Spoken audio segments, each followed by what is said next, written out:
was a great time with lots of friends, and it was really windy some of the time, and my lips are so chapped.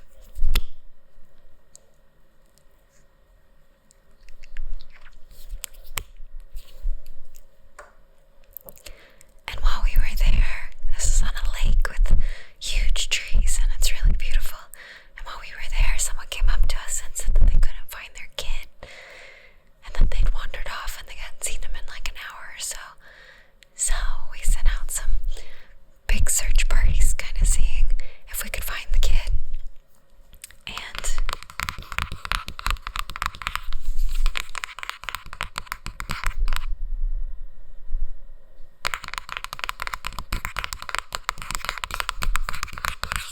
as we were wandering, there were kids with me, and kids all over. There's kids everywhere. And the ones with me said it seemed kind of exciting on this little hunt through the woods, and it made me curious about the human condition of why we think, I don't know, tragedy and horror and violence is interesting and fascinating and captivating, and it just like grabs your attention. And it's not a bad thing, it's normal.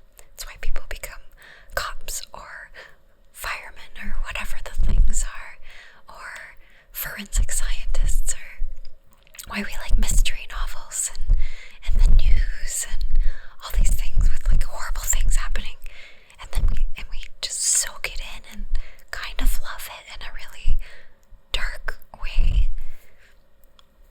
And anyway, did we find the kid? We did find the kid, thankfully. They ended up wandering off to another campsite far away. Just a little scary, I'm sure, for the mother, because that would be terrible. My face is so dry, so we're just gonna add a little lotion. I've only been home for like 45 minutes. So you get me first, isn't that exciting?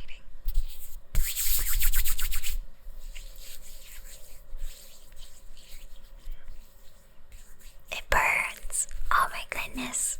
Ow, my face.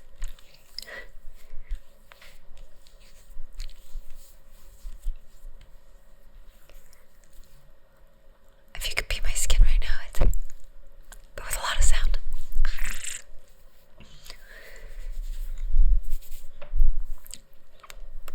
Okay, I feel a little less like I'm dying. I'm clean, and I've got lotion, and I've got chapstick. That's all you need, right?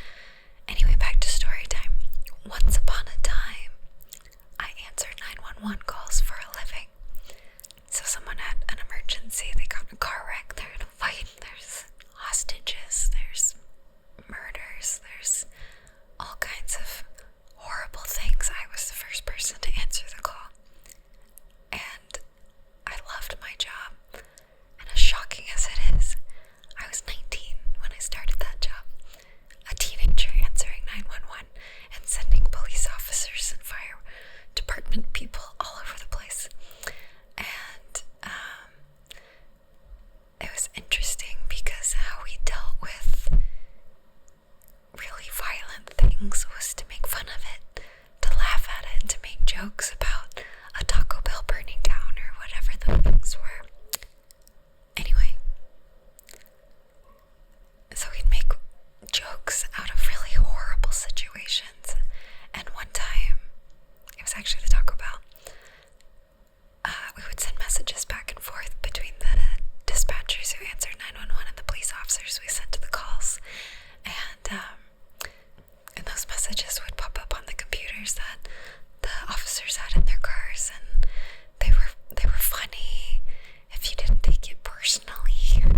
But a citizen saw the messages and reported it, I think, to the news, and it was this big deal, and it just made me think about all the people who deal with emergencies, whether it's doctors or nurses or cops or fire department